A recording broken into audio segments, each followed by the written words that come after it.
सावरी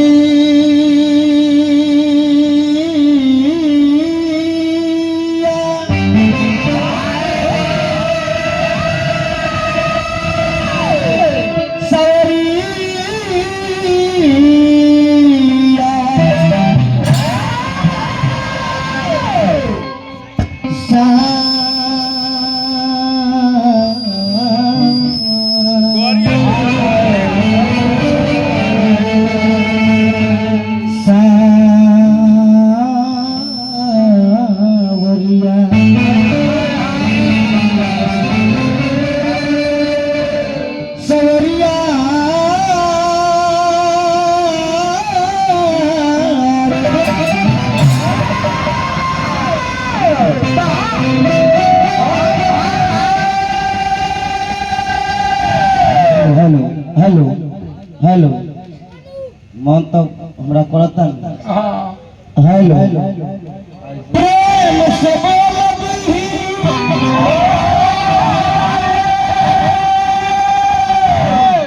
रामचंद्र भगवान की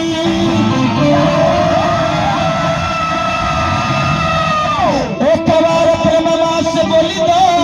चाचा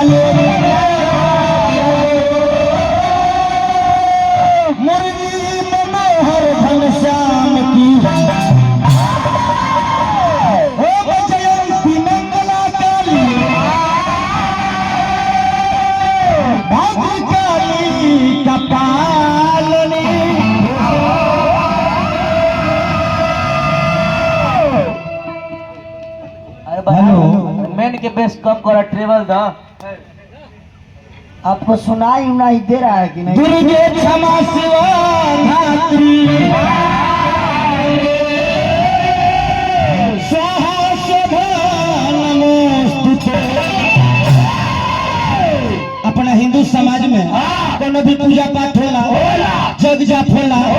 तो सबसे पहले गणेश जी के नाम लिया जाला। काहे कि गणेश जी के ही नाम लिहला से मंगल के प्राप्ति होला, विघ्न नाश होला, मंगल बारिश करे खातिर, विघ्न दूर भगावे खातिर बाबा गणेश जी के दरबार में भक्त के कहता कैसे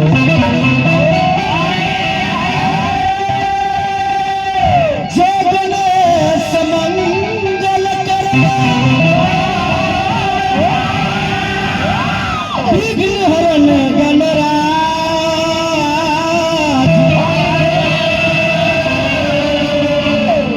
परिवार बदल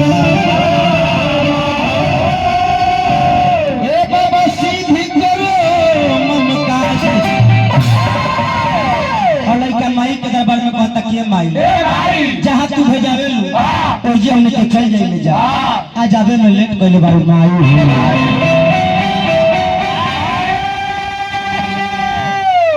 हेलो ठीक करवाइए ना तो ठीक से गाइए ये में से दूर क्या बोल दिन है मैं ट्रेवल तो डाल के बॉक्स में आवाज दूसरे किसी तेरे कहीं सरस्वती मैया परतबानी फैया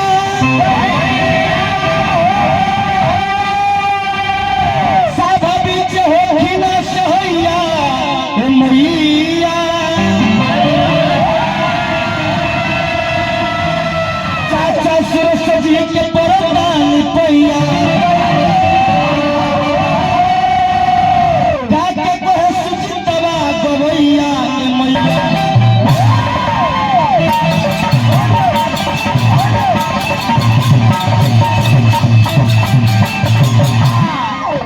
सुमरन वंदना इतने के कहल लेकिन लय के माध्यम से लड़का लोग आवेला बजावेला पढ़ेला लिखेला तो सबसे पहले माई के बोलावेला माता के दरबार में लड़का जाके कहता कि माई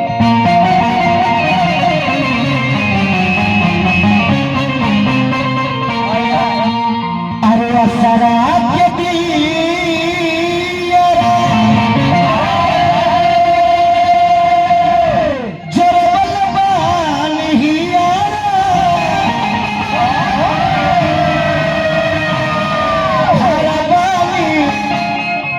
सही समाज हो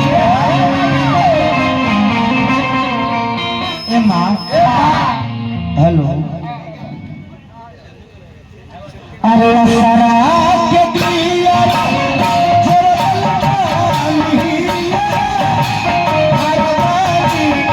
कुछ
माई तू बड़े बड़े बुड़बक के तू तार दे ऐसा बॉक्स में कान के फाड़ दी आ तनको सीटी ना मार सिटी मारता कान में के फाटा हेलो भोकल के आवाज का हमरा पूर्व न करा भाई भोकल के मेन तो भोकल के नु अच्छा ही है इसे खौहट सके हटाओ ही सके जा गाड़ी में जा आराम करो आज हेलो सब बहरामपुर जाएगा बिगाड़ हेलो मेन के बनाबो खाली मेन के 5 मिनट ठीक है बात ले ला 5 मिनट टाइम कोनो बात नहीं सके तुम बंद करो तो हमको डिस्टर्ब हो रहा है मालिक आवाज दीजिए थोड़ा सा हेलो हेलो हेलो हेलो बढ़ाइए बढ़ावा साउंड के बढ़ावा सिटी मारी तो अपने बंद कर दिया बढ़ावा हेलो आओ हेलो ए माई तू बड़े बड़े बुढ़े के तू तार देलू तो हमने के तो लड़के हो जा चाचा जी एगो ऐसा बुड़बक रहे जेकर नाम रहे कलिया उ जौन डाल पर बैठल रहे और उहे डाल के काटत रहे आ राही नीचे से जाए तो कलिया का कहे कि हट जइहा हो ना तो डाढ़ काटत नहीं आ पूरा कट जाई त तहा देहिए पर ओकरा के ई पता न रहे कि डाढ़ काटत नहीं आ उहे डाढ़ पर बैठल बानी पूरा कट जाई तो हम कहां जाई लेकिन माई के दया हो गई तो कवि कालिदास हो गई ए कलयुग में माई दया कइली केकरा पर जेकर नाम रहे रानू मंडल 55 वर्ष के लेडीज पर जब माई दया कइली स्टेशन पर भीख मांगत रहली माई के दया हो गई तो 2 लाइन के गीत पे स्टार हो गई कौन गीत नहीं खजाना ओकरे गीत रहे कि तेरी ही मेरी ही तेरी मेरी तेरी मेरी कहानी अरे दबा बेंजो के लगी का चाहता रह तू पंखा लगवा हमरा पंखा ना और हम मकई में सुता दे लेकिन निमन हमरा साउंड चाहिए हां मकई में सुता दो लेकिन साउंड नहीं मन चाहिए हमरा। घड़ी तो गर्दा गर्दी हो ए बबुआ लेकिन माई के दया हो गई तो मुंबई में फ्लैट पर फ्लैट मिले लागल रानू मंडल के। ए माई हमनी पर ध्यान जब देखी मनीषा जी बार बार ई ना कहे के कि हम नया बन हम नया बन ना कहे कि हम पुरान बन सब कुछ से पास बन। मनीषा जी हाउ लवली गॉड मेड यू। अब लगला तू अब इंग्लिश झारे हां ज्यादा पढ़ल हां अरे बाप रे देखो देख बचा दे एकरा बंद कर रे। हे बबुआ अरे भगवानी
पुराना धुन से सुमिरन बंद लगावे के मतलब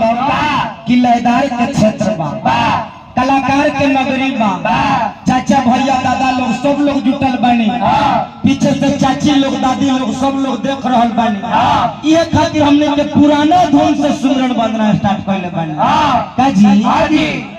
चाचा जी पहले के गीत संगीत में ए घड़ी के गीत संगीत में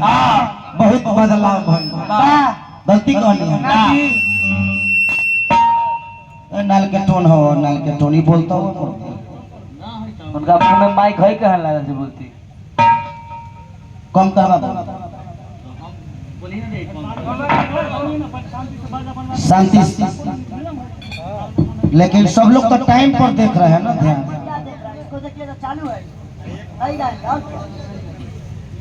भाई एकदम 2 मिनट के टाइम ले लो बड़का भैया